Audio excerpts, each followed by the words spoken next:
There are three things that we absolutely do really well, and these are them. The community aspects of Second Life allows people to come together and do all the social interaction that they care to do real time. So social networking services that exist, such as MySpace or Mixi or other social networking services, they provide an opportunity to share information, but it's not really real time. It's not about me and you talking and chatting and sharing whatever that experience is going to be.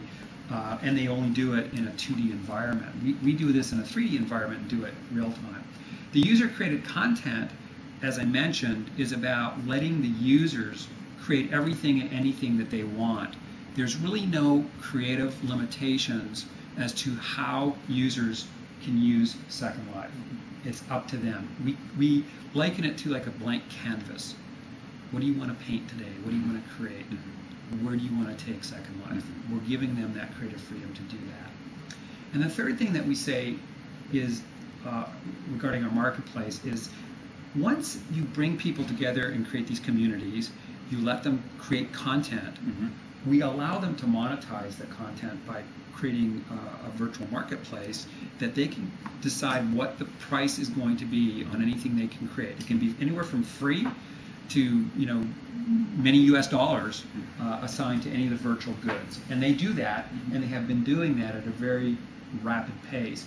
But when you bring all these elements together, that's what makes Second Life very powerful. And it really is what differentiates us from any other products or applications that are out there.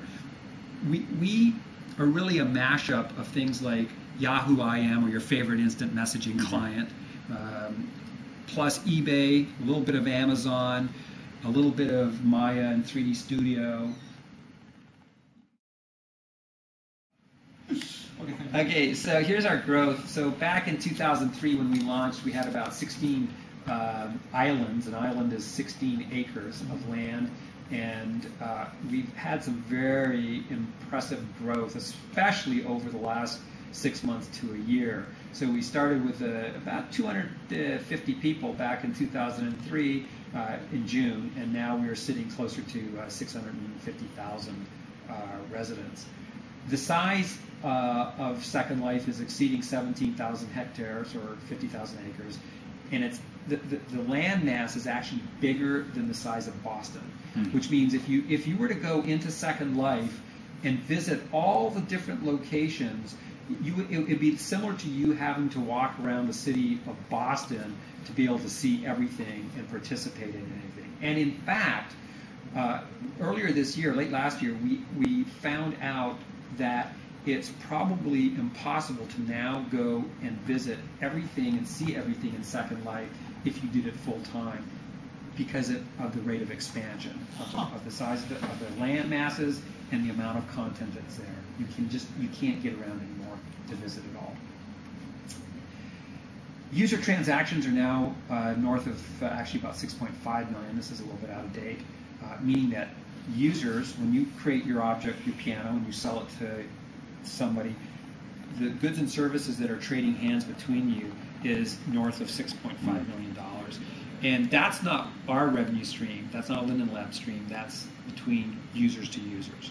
So it's pretty impressive. They pay each other mostly by Linden dollars, using Linden dollars. So we just converted that into a US dollar amount for easy real world understanding. So this year it will probably again be greater than $75 million in total user-to-user transactions, US dollars.